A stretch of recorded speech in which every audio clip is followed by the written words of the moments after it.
G20. The Prime Minister has been in hiding ever since. He has the worst attendance record in question period. While Canadians are losing their jobs, he won't even show up to do his job. I ask questions on behalf of Zara, Jacqueline, Brad, Kevin, Nathan, and countless others who don't know how they're going to pay their bills. Will you stand up for once, own up for once, and tell us, are we in a technical recession or a real recession? Which is it? The Honourable Secretary of State for Financial Institutions. Mr. Speaker, Canadians don't take that leader. Just a second. We're going to start over. The member's going to start over. Okay, let's give it another shot. Okay. Mr. Speaker, Canadians don't take that party serious at all. You got the former failed leader doing bizarre social media videos, screaming at fences. You got the current failed leader doing empty parking lot press conferences with no substance, gimmicks, props, and slogans. On this side of the House, we are investing in major projects, housing, and trade diversification. Mr. Speaker, they're not serious about the economy. Canadians see it. Canadians know it. Canadians made a choice to stand behind a world-class statesman, a world-class business and economic leader who's going to build our country. The Honourable Member for Joliette-Manawan.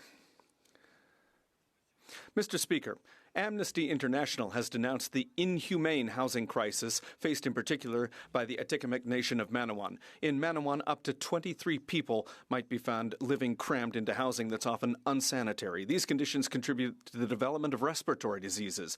They hinder children's development, their academic success, and even prevent them from meeting their basic needs. It exacerbates domestic violence.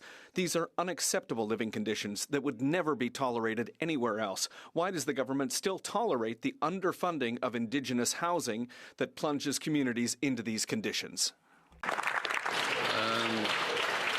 The Honourable Minister for l'Honourable Ministre. The Honourable Minister for Indigenous Services. Thank you, Mr. Speaker. I'm happy to hear for the first time a question on a very, very important file. We know that housing is something that's very, very important in Indigenous communities. That's why I am proud to work with my colleague, and we're going to launch the program to build Canada Strong, to build homes and to build homes in Indigenous communities with them to meet their specific needs. I'm proud to do that work with them, and we will continue to work forward in that way. The Honourable Member for Côte-Nord, Kawa-Wachigamak, Nitassinan. Mr. Speaker, the Indigenous housing crisis has been denounced for decades by every community. It's not just a housing issue, it's a question of human rights, education, health, and safety, and dignity. For 5 years now, the federal government has taken on the obligation under international law to resolve this crisis. The Assembly of First Nations of Quebec and Labrador has already calculated that there's a shortage of 10,000 housing units in Quebec alone, not to mention the 8,000 that need to be renovated and the 4,000 that need to be decontaminated. The federal government had promised that this would be fixed by 2030.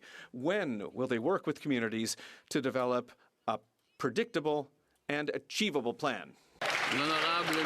The Honourable Minister. Thank you, Mr. Speaker. For decades, there was underinvestment and discrimination in this file. I am proud to work with this government, the only government that's decided to take a position to add and increase homes under this file to meet the needs of Indigenous nations in Quebec and across the country. I'm proud to do this work.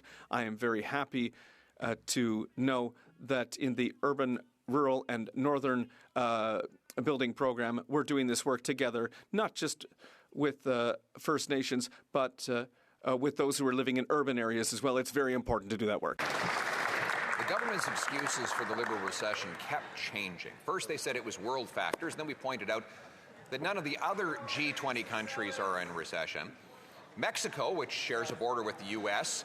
and is fully integrated with the U.S. economy, is not in a recession. Only this country under this Liberal Prime Minister is in recession. So his explanation yesterday was we see some weakness in part because of clear decisions by the government.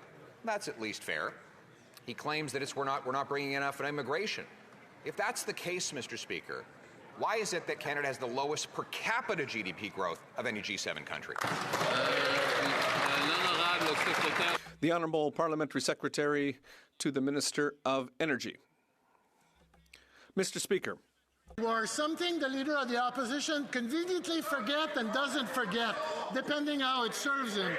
That's why today, with the lumber tariff remain unjustified and unfair to workers, businesses, and communities, we've actually announced enhanced BDC loans, 2 new direct lending facilities, $400 million to regional development agencies, and billions of dollars to support our forestry projects across Canada. We're going to continue to work with province and territory. The Honourable Leader of the Opposition.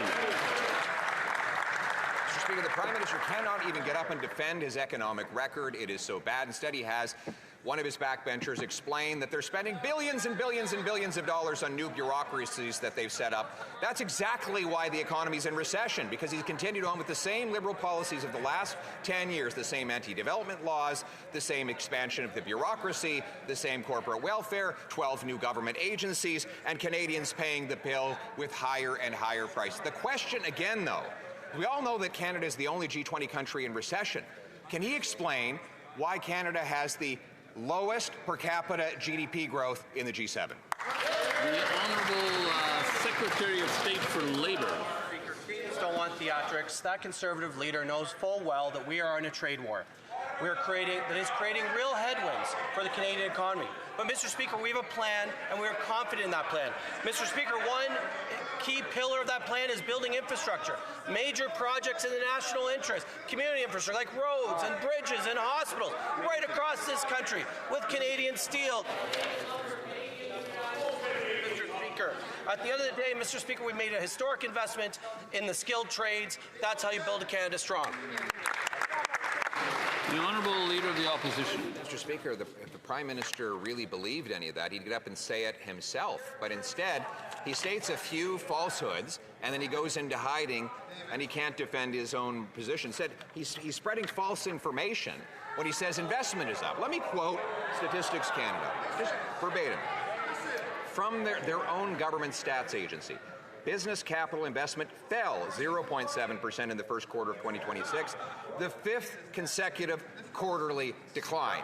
Does this meet the master economist's definition of a technical recession? Yes or no? The Honourable Minister of National Defence. Mr. Speaker, what Canadians are hearing here is not the sound of fury. It's the sound of nothing. He has no plan, no fiscal plan, no economic plan, no industrial plan, no defense and security plan, no supports.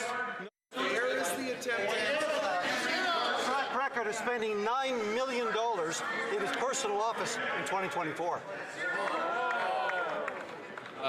The Honourable Leader of the Opposition. The question was for the Prime Minister, but he continues to be unable to defend his own economic track record. This was supposed to be his great strength, but once again, we see the same thing every time he goes anywhere. He gets a fancy title, a tiny group of people get very rich, making everybody else poor. There's a small group who get handouts and favors, whether for space pads or for $200,000 of meals in private jets, while the Canadian people end up paying the price with the only recession in the G20. Will he stand up today and tell us, are we in a technical recession or a real recession? Which is